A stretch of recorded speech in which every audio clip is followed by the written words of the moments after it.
I would love to ask you, we've talked about so much, but if there was one takeaway that you wanted the C-suite executives are going to be consuming this podcast to take away from our conversation, the most important thing about the revenue logic of customer obsession, what would that be?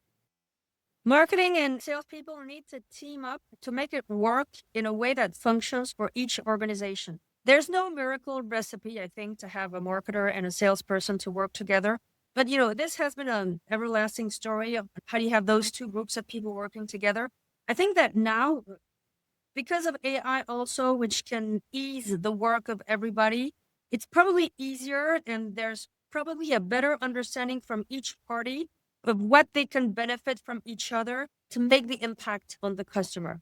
So I would probably recommend to make those two groups of people work, spend time to make them work efficiently together.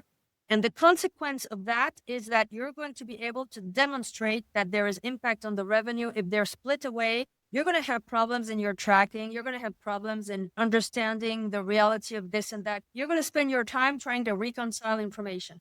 Whereas if they understand that it's a win-win, wow, it can be so powerful. And everybody's going to be proud of saying, okay, we've influenced that amount of business thanks to the marketer. And overall, the sales team generated that number of revenue. And then everybody's proud. The salespeople's proud of the marketing team's proud of the sales team. And it's a collective win. So getting those two populations feeling as the right partners is, to me, one of the key to really growth generation. That's how you succeed diversification. That's how you succeed to enter into new markets. That's how you succeed into the same organization to address new stakeholders. It's very powerful.